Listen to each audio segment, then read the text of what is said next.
But what I love about Star Trek 2009, it's not just that it is a real movie, like it is a feature, it is theatrical, the great budget, that it's fresh and cool and awesome, and a word that I don't really use often to describe a Star Trek film, it was sexy, but I loved the characters.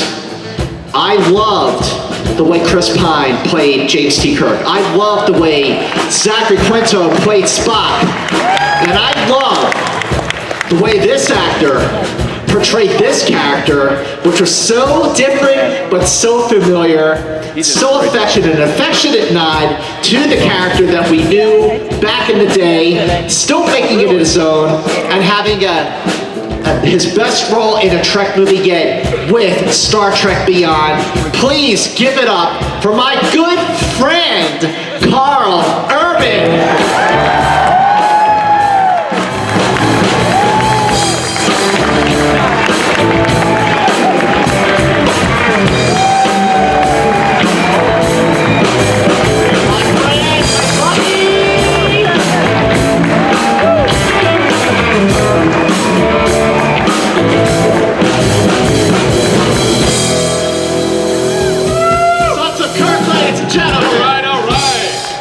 Give a big hand to Alicia too. Isn't she gorgeous? Gorgeous, right? Scotty Mans, are you out of your Vulcan minds? See? This is why Karl Urban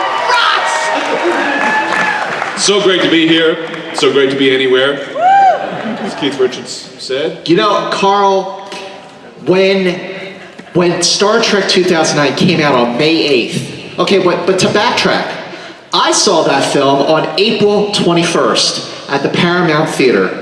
Okay, and JJ Bad Robot, the reps at Paramount, you know, they know I'm that guy, but they also know that I'm a film critic. So they're like, we got to get this guy in to see it, because if he loves it as a movie and he loves it as a fan, we are in great shape.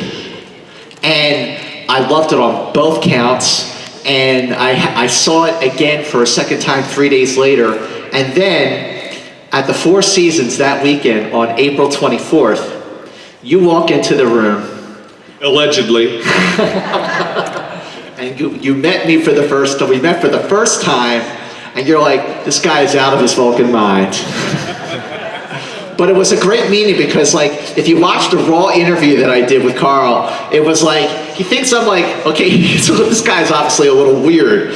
But throughout the course of the interview, he could tell that I loved the film, and that I knew my shit. It's true, that is true. But listen, of all the actors in that film, obviously Zachary Quinto, he's playing Spock. So he's gonna play Spock as close to the way Leonard Nimoy played it, but still making it his own.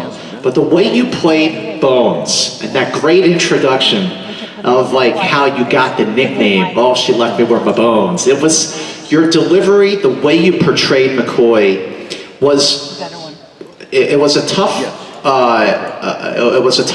rope to walk, because it could have been an imitation. It could not have worked, but it was so affectionate. Why did you decide to portray McCoy in a way that was nostalgic, but also current?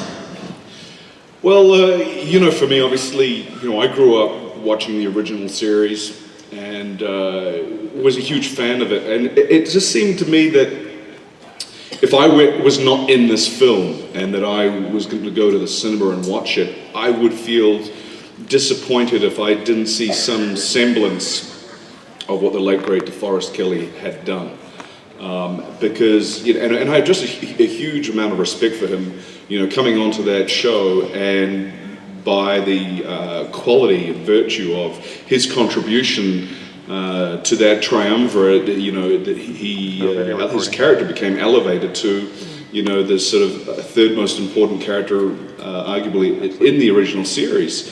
So for me, that was definitely the challenge, was to, okay, how do I incorporate some of the essence of what he did so wonderfully well, yet also you know,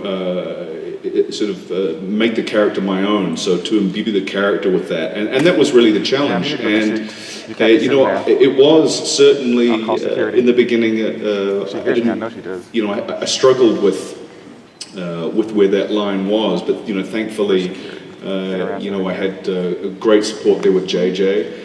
And obviously, a wonderful material to work with. I mean, that opening scene, don't pander to me, kid. One tiny crack in the hull and our blood boils in 13 seconds.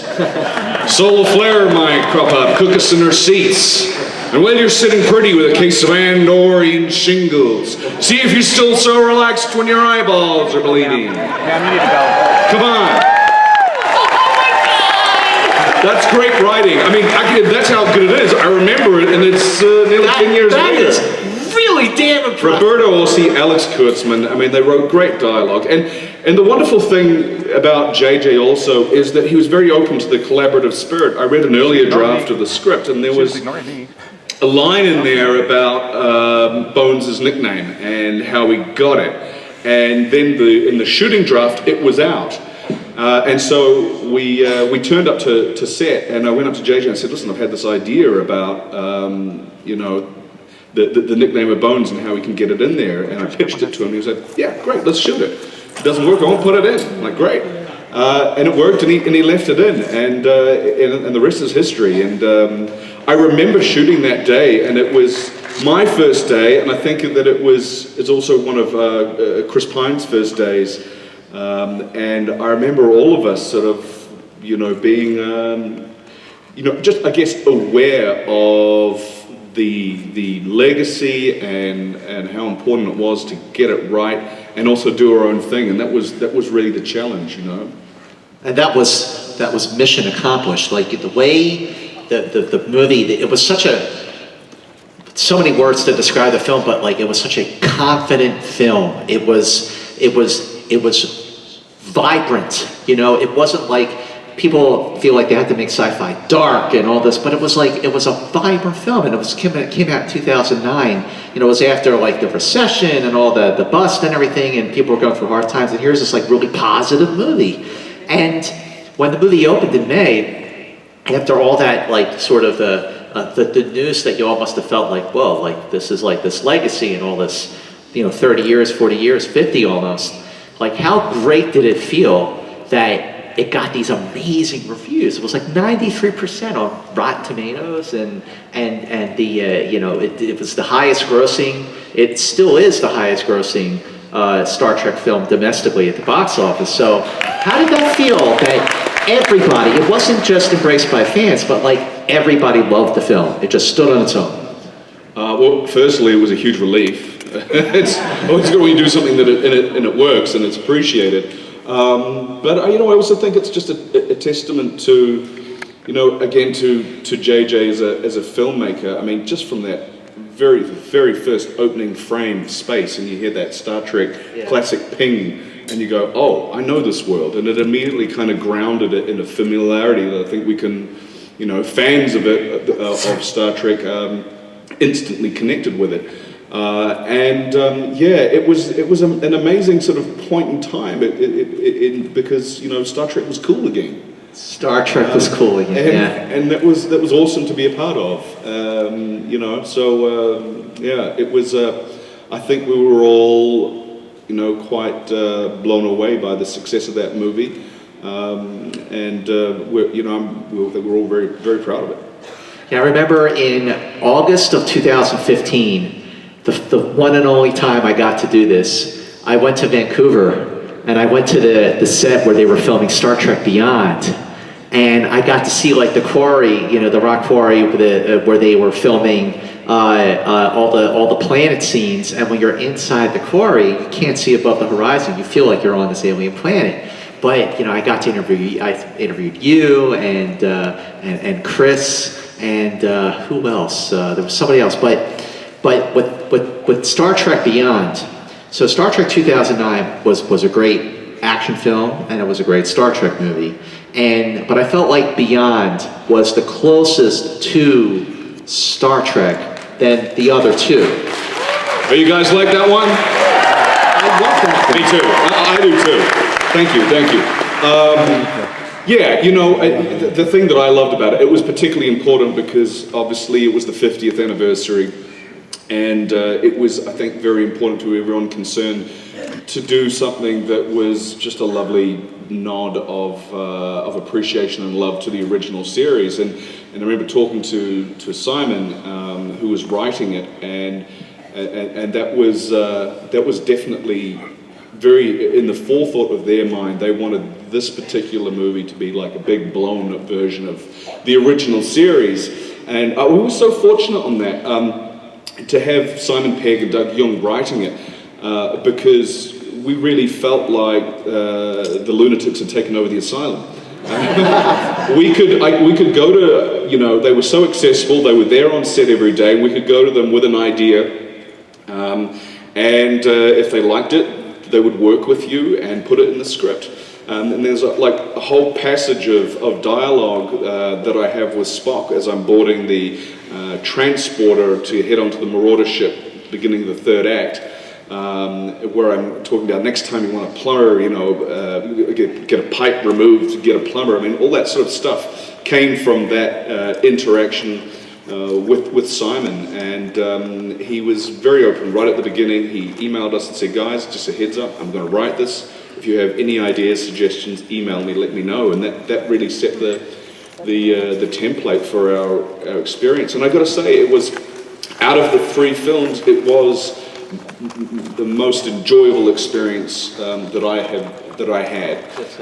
The first 2 films we shot in Los Angeles, and of course all the LA-based cast, you know, they have their friends there and their social networks, and so we didn't really hang out together too much off-set. But in Vancouver, we were all like kids away on a summer camp, and we had a lot of fun. We just had a blast. We were hanging out, and it sort of really, I think, bonded us in a way that, you know, when I see the TNG cast, you know, and how tight they are, and I really felt like at the end of Beyond, we were there. And even though we've only made 3 films, it feels like we've been in, you know, in it together for a long time, and we're family, and we love each other. We really do. It is literally my favorite cast to work with. You know what? I got to tell you, Karl, that is definitely a round of applause, because that chemistry is what made me love those movies, especially Beyond. And I remember when I was interviewing you, I waited all day to interview on the set in Vancouver, and I waited so long that it got dark and I missed my flight, but I didn't care, because you came over and we did this interview, and it was like, you gave me like, you know, a professional interview about the film, and then the camera's off, and you said to me, you put your arm around me, true story, puts his arm around me, goes, I know how much Star Trek means to you, and you're gonna love this movie. And I was like, why don't you say that on camera? But when you watch Beyond, and you're watching the scene in the beginning of the film between Kirk and McCoy, and it reminded me of the scene in Balance of Terror, when you know, Kirk is going, why me? You know, in that scene. And exactly the reference I was going to use. Right. Oh wait, here's another for you. So most of the time that Spock and McCoy are together, it reminded me of like bread and circuses. And I know, another reference you were going to use. On the tip of my tongue. But the chemistry that you had, and going from JJ on 2 films as a director to Justin Lin.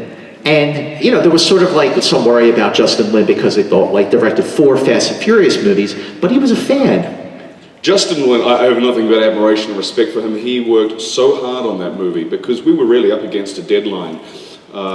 He was the second director to come onto that film, so, you know, really a lot of stuff that was already preconceived and developed got thrown out, and they started again. They rewrote the script. And we had a deadline to make, and a special effects deadline to make, and we had a film to deliver, and we were really up against it. And I mean, you know, seeing how Justin worked, I mean, he was getting like maybe 3 hours sleep a night. He was working on, you know, a full, you know, 12 to 13 hour day on set, and then he would drive straight to the editing suite and be working on the edit until whatever time, then prep for the next day, get 3 hours sleep, come to work the next day. And he was just like a machine, and he just worked his butt off. And I love that man. I just, for what the film he delivered, in the time that he delivered it in. I just, as I said, I just love that guy. Yeah. Wow. Great guy. And he's a fan. Like, he's a genuine fan, like, you know, like us. He grew up watching the original series, and he was, it was very important to him that, you know, I guess the character dynamics and the relationships that he connected with in the original series were there on screen. And personally, for me, when I read beyond the script, you know, I felt that it was the most developed version of McCoy that I'd had the great pleasure to play. And the thing that I loved about it was that it delivered something new to the audience. And I think that's the key of the longevity of Star Trek, is that you want to continue to develop those characters to deliver something new. And that whole pairing between Spock and Bones when they're on the planet, and you know, they get to share some time and come to sort of understand one another, and then, you know, eventually go back to their respective corners and take up their respective attitudes, but there is respect there, and I thought that was so cool. You know, absolutely. What's going on with Star Trek 4? Talk to me. Just give it up. My friend, I gotta know. I gotta be honest with you, I emailed JJ a couple days ago, and I said, hey, I'm going to this big, massive convention. Give me something. Give me something, anything, a morsel. Just tell me it's happening. He never responded. So now it's on you, brother. Hot seat. Yeah, listen, I'm the last guy to know, really.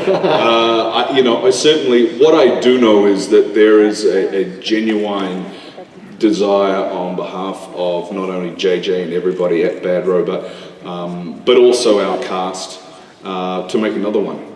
And, you know, yeah, we would really love to do that. And you know, really it's, you know, I think the ball's in Paramount's court. I believe that they've just, there's a new head of Paramount Studios, and I think they're really just in the, great guy, and they're just in the process, I think, of looking at their slate and what's coming up.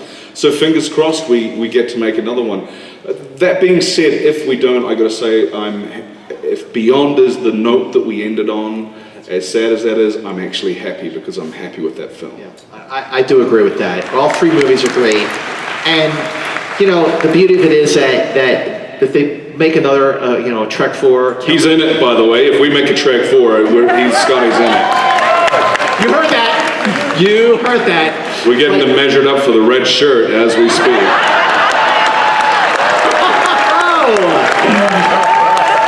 I'll take it. We'll just beam down. Opening scene. Kirk McCoy in a red shirt beam down and just gets obliterated immediately. You'll be there for a second.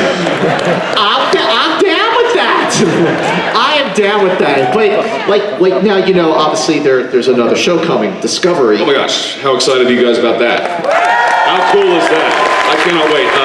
I recently bumped into Akiva Goldsman, and I cannot wait to see that show. It just looks, from the trailer, it looks phenomenal. It looks like they've sort of visually taken the energy that JJ infused, you know, the new Star Trek films with, and sort of squished it into television, which I love. Totally, that's exactly what it feels like. Yeah. It does. It feels like cinematic television. But you've been now part of so much in television and in film.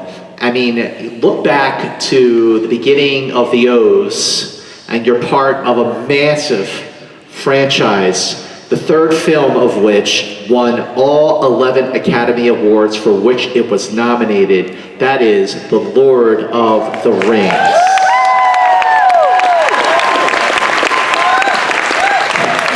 Where to even start with working on Two Towers and Return of the King? Because, you know, they were all filmed at the same time, and nothing like that had ever been done in movies ever, and now it happens a lot where they'll film 2 or 3 movies back to back. But like, what was it like to be part of such a massive scale Hollywood production filming overseas like that? Well, first of all, it was filming in my home country. Yeah, that's true. So, not overseas. Yeah, overseas for you. Yeah. Well, that was amazing. I mean, for me as a pretty young actor at the time, to be working with the likes of Ian McKellen and Viggo Mortensen, with the great Peter Jackson, seeing how they would apply their craft, it was an experience like no other except for Star Trek. I guess the bond that was formed with that cast of Lord of the Rings is the only thing I've ever felt that's been close to that is working on Star Trek, and that's it's a rarity. But yeah, it was an amazing experience. Yeah. When that third film in 2000, well, it came out in 2003, but at the Oscars in 2014, it was nominated for 11 Academy Awards, and it was batting 1,000. It won every single Oscar for which it was nominated. What's to be a part of a like you're watching the Oscars and you're seeing it just go check, check, check like that. Like, how personally gratifying was it for you to be a part of something that is forever locked in Hollywood history? Well, I mean, I guess I felt very, very proud of everybody. Of everybody's work involved, and it was just really lovely to see them get that nod and acknowledgement, and because we all worked so hard on those movies, and it was lovely that it was appreciated. And it's not often that a film of that genre ever in history has done that. Yeah. There's never. I mean, it's sort of a fantasy film like that to do the clean sweep. But we worked for years on that movie. Years, and so it was just wonderful to be a part of it. Another film I loved from 2004, The Bourne Supremacy.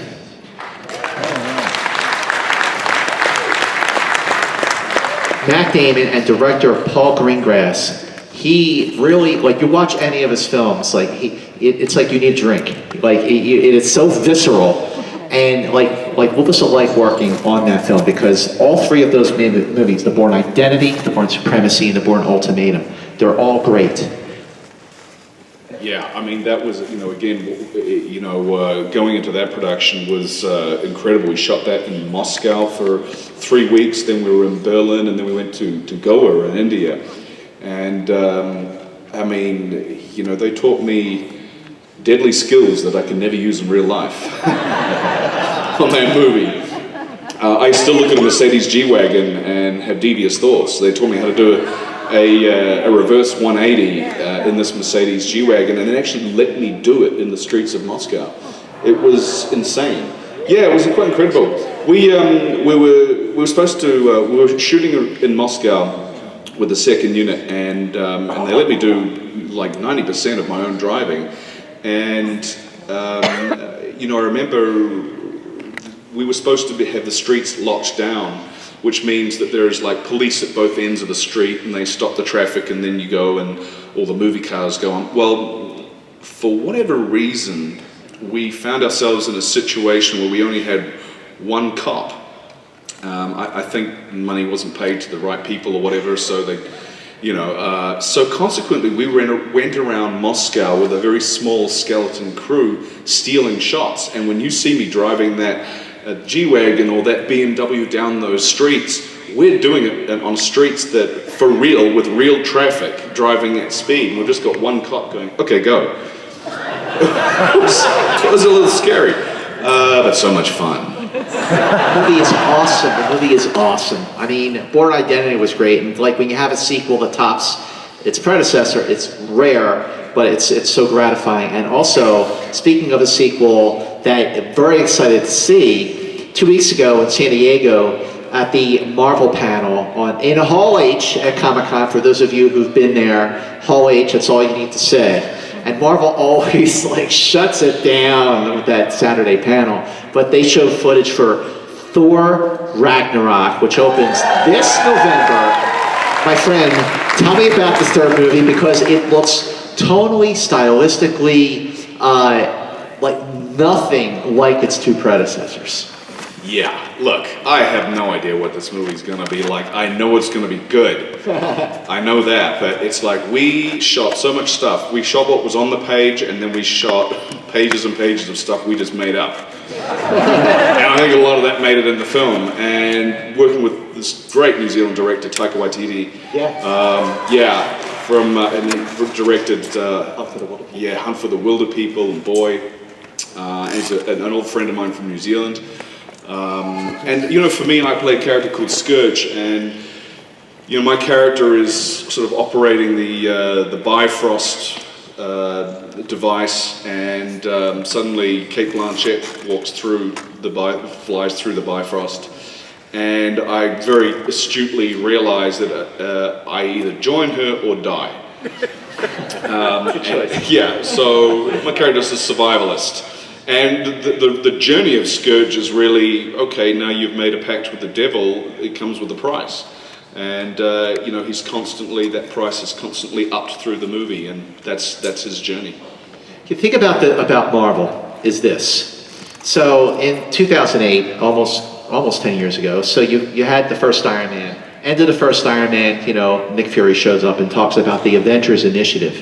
And then that sets up phase 1 leading up to the Avengers. Then you have phase 2, and now we're in phase 3. Maybe we're in phase 4.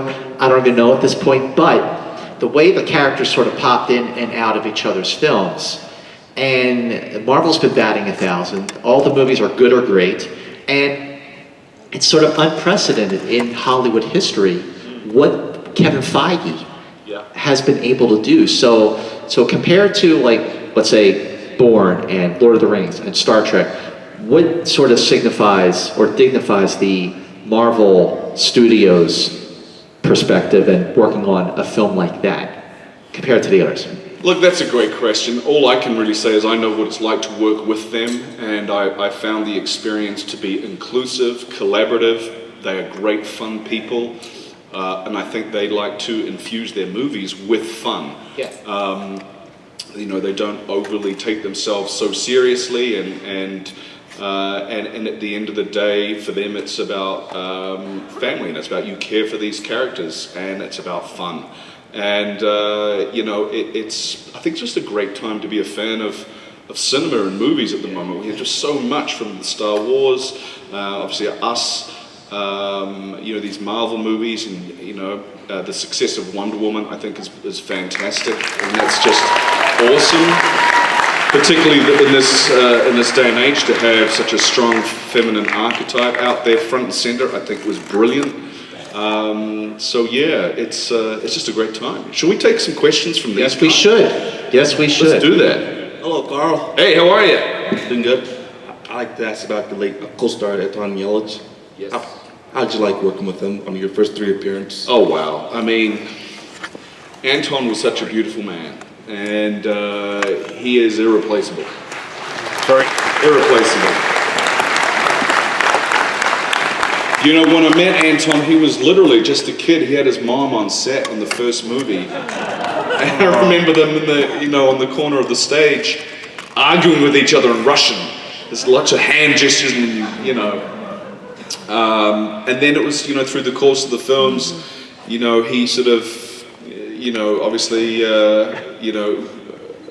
got older but he was still fundamentally such a wonderful kid at heart. He was the smartest guy in the room, but you wouldn't know it. He wasn't flashy about his knowledge or showing you that he was smart. He knew about so much. He knew about art, about cinema, photography, literature. He was such a beautiful guy, and he had such an inquisitive nature, and he was constantly interested in learning about the human experience, and genuinely compassionate for other people and their experience and what they were going through. And he was a wonderful little deviant too, which I won't go into. But he was such a beautiful, beautiful guy, and we were obviously, I don't want to trivialize this at all, but we were devastated at his loss. Absolutely devastated. It was brutal, and then to literally 4 weeks after we lost him, to have to go out there and promote Beyond was the toughest thing I think that we have ever had to do. So yeah, listen, thank you for your question. Thanks for the question. Who's next? Hi, Scott. Hi. I haven't seen you all week. Carl, yesterday was just a gas. Thank you so much for coming and spending the whole day with us. It was just incredible. I didn't have a choice. No, I'm kidding. I loved it. Sorry for my cheat sheets, but you make me a little nervous. Okay. Bless you. All right. Hey, I just want you to know I love you. I really do. No, I love all of you. Aww. And I know I'm going to go a little deeper here with this. I don't care if you like me. Nothing's going to stop me from loving you. Anyway, as you were. Nothing will ever stop me from loving you. All right. I have so much respect for you as an actor and the choices that you have made in your career, which have been incredible. Okay, in my house, there are 3 things we do not speak of. Number 1 is Star Trek V. Number 2 is how Fox treated Joss Whedon on Firefly. And number 3, we only speak of your Judge Dredd movie. So we all know that the original artistic concept of Judge Dredd, he never took his helmet off. He was Judge Dredd on the law.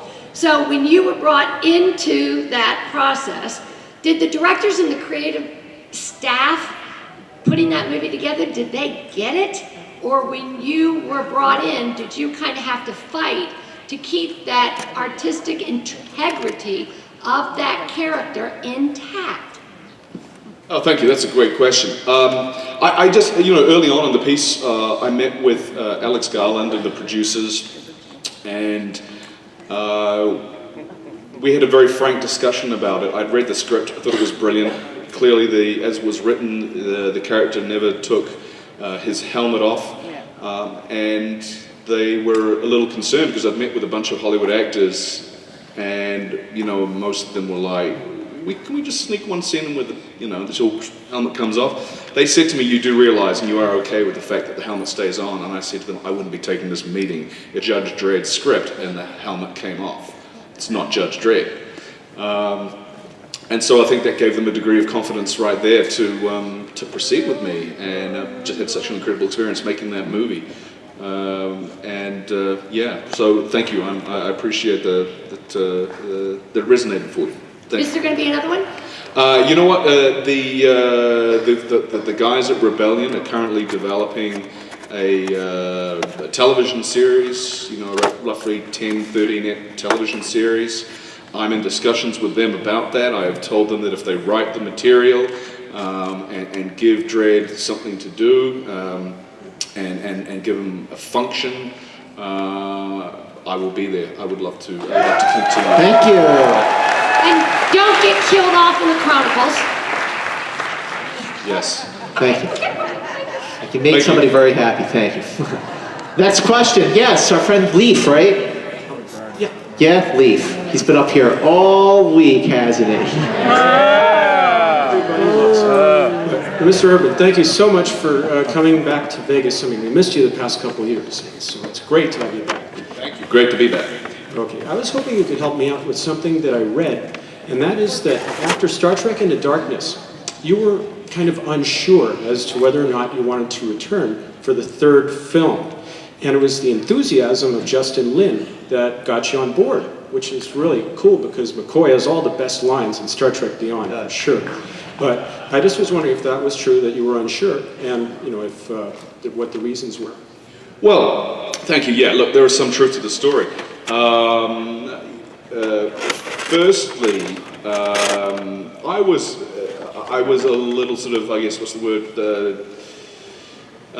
disappointed with, I guess, the lack of development for McCoy in the 2nd movie. So there was that. Even though I had an amazing experience, obviously, working with JJ and that cast, at the end of the day, I didn't have much to do.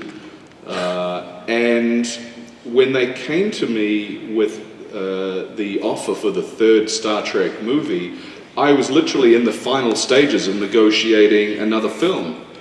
But it happened all at a rush. It all happened very late. And I'm like, well, guys, I've already committed to this. We're, in the final stages of wrapping this down, and and there was no script they could show me, and so they were basically asking me to take a leap of faith with them, and it really, and I was unsure. I knew that if I didn't do it, I would regret it, because, as I said before, I mean, it's like family with those guys, and we have so much fun. But it was really Justin Lin. I got on the phone with Justin, and he, even though I couldn't read a script, he told me the story. And when he sort of explained the situation of Bones and Spock being shot out on a turbo lift into space, and then crash landing on a planet and being marooned together, I'm like, I am in a big way. So I literally had to call up this other movie and go, guys, I'm so sorry. I'm going to pull out. I'm so sorry. And so that was really it for me. And I think it was, sort of me letting them know that I was somewhat expected a higher caliber of contribution from the character of McCoy. I think also prompted them to develop it more, and certainly had a great ally in Simon Pegg. Because I grew up watching the original series, and I always loved how that triumvirate worked together, and how you had, essentially what Roddenberry did was sort of split Kirk's personality into three, and he would have the sort of two aspects of his brain argue out the dilemma of the week. Obviously Spock being the sort of cold, hard, rational, scientific, logical perspective. McCoy being, passionate and altruistic, human, and then Kirk sort of getting to take the best points of both arguments and then make the decision and proceed with action. And that was sort of really the core of the show. So I felt that it was very interesting in the reboot. What kind of happened was Spock became, I guess, a lot more contemporary, or he was a little bit more in touch with his emotion. He was a little bit more emotional. So it made that argument somewhat more difficult to play. But that's actually why I was so appreciative of Star Trek Beyond, and how we actually got to sort of explore that together, and just some great interactions. And you set these characters up at the beginning, like when they dock at that space station, and I'm like, you guys break up? I'm like, what'd you do? And he's just like, and Spock cuts Bones down so coldly, and it's just wonderfully written, because it establishes that friction right there. So anyway, I hope that answers the question. Thank you. Thank you very much. Carl, I got to say, at the end of Beyond, when the new Enterprise takes off, and everyone on the cast got to do the Space, the Final Frontier, that was a really, it was moving that, like, everyone got their say in it, that everyone got to be a part of that. So, yeah, of course, I know we'd all love to see another film, but at the same time, it does sort of like wrap it up with a little bow, if it doesn't, but we hope it does. Next question. Hi, I was wondering, did you ever feel like you were at a disadvantage while filming because you never got to pick DeForest Kelly's mind about your character? That's a great question. Thank you. That is a great question. Thank you. I would have loved to have met DeForest, and I've talked to a multitude of people who had the great pleasure and a benefit and honor of interacting with him. And I just have so much respect for what he did, and I hear he's just, from what I understand, such a beautiful man. And I mean, I felt blessed to have known and worked with Leonard, and to have him on our set, and I know that he and Zach became really tight. And I tell you this story. We were the cast sort of after we shot the first one, and I think it was being released. William Shatner had a charity event, and a whole bunch of us went along, and Leonard Nimoy and his wife Susan, they went along too. And I was walking ahead of them, and suddenly I hear, "Hey, Carl!" And I turn around, and it was Susan, and she called me back, and she said, she beckoned me to come over, and she said, "Carl, I just want you to know that when Leonard watched the movie the other night, when you came on screen, he cried." I was like, "Oh, wow, was I that bad?"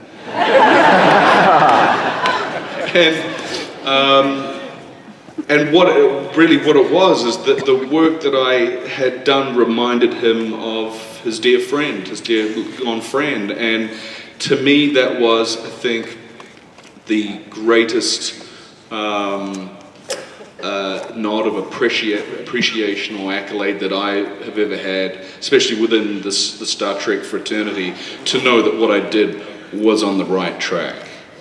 Thank you. Thank you. Great question. Yes, next.